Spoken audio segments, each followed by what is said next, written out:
Hi, and welcome back to another tabletop talk and draw. And today I want to talk about random tables and what I did with them and how I sort of modified them. So there's a situation in my game where things are very political. They're on the cusp of a revolution. There are a bunch of different factions going on, and I didn't want to determine how that was going to all play out alone. Just have GM caveat say this is the way it's going to be. Excuse me. I wanted some randomness in there. So I came up with a table that had sort of, various things from, somewhat peaceful resolutions all the way to all out war and civil war and whatnot. And this is set in the city of Lycosa, so it's sort of a city centric, city state situation. And so what I did was I would allow sort of rounds to happen where the players could run around to basically notable people and try to recruit their help or do stuff because there was a lot of shifting loyalties going on in situations. And what they did, and sometimes dice would hit the table, would then modify the roll on the chart. And the chart was basically all events that could happen, with the middle being sort of like it would either lean sort of to the more peaceful side or lean to more the warlike side. And every round that went on, there would be an additional +2 that would be added. Now, high numbers were sort of bad, right? Quote on bad. That was leading to war. And I had another random table set up that if war did happen, you'd roll twice on it, and pretty much NPCs would die, favorite locations would burn to the ground, things like that. So the real war was a real bad thing.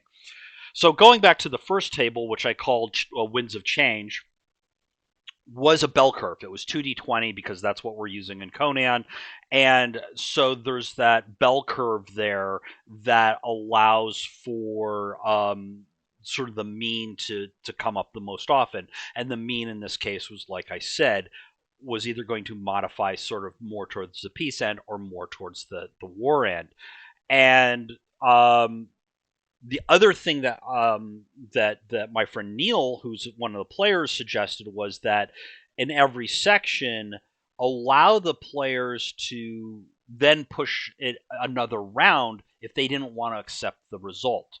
So the first result we got was an NPC had basically declared himself king and was going to take over the sort of semi democratic city of Lycosa.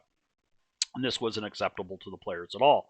And so they went for another round. And in fact, I think they did two more rounds. And the second roll was kind of in the mean there. So it was like basically things are unresolved. Go to another round, but we're leaning more towards the war side. And so now there's some numbers sort of generating and pushing to go out to full out war. And full out war was the one result that wouldn't allow for any player interaction. If we got to full out war, if we got to blood in the streets, that was it.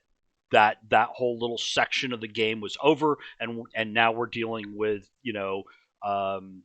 two royal houses and their mercenaries fighting a mob for control over the city, and the mob was sort of pro-democratic. The two royal houses were sort of pro-monarchy or tyrant despotism, however you want to define it. And it was really interesting because in the second and third rounds, the players had generated a lot of good rolls and had, like convinced people through persuasion and through recruiting people. They actually got another army to appear, another mob to appear on the flank of one of the royal houses by gathering up the remnants of another house that had been pretty much run into the ground and destroyed. So they were sitting on like a -6, which is again heading towards the more peaceful side. And so that roll then landed on basically a détente happening, but the House of Commons, which is sort of the democratic body of the city of Lycosa that was underneath the royal houses, sort of is going to gain the upper hand in the months to come, right? and that there's going to be a downgrading of the royal houses in terms of political power and lawmaking and stuff like that. So it was a real interesting way of dealing with, and the players decided to accept that. And now, I mean, I didn't really care what the result was because I knew anything that happened would generate interesting adventures and stories to come. That'd be a backdrop of the political intrigue that my table really likes to have. Um, and so, yeah, they got a great roll. They had a bunch of minuses built up. I did forget to spend some. I had some doom on the table that I could have countered with, as per Conan, and I forgot to do it. So that was kind of my bad. I could have pushed it maybe to another round with offsetting some of their minuses. Um, but I was happy with the result, and it was a quick session, but it was a session that was filled with a lot of import. So that was a way I used a table, but then had those scenes around what was going to happen on the table that then modified the table, and so it wasn't completely random. There was player agency, and I think that makes tables really interesting. So, anyways, that's my tabletop tip of the day, and until next time, keep on keeping on. Thank you.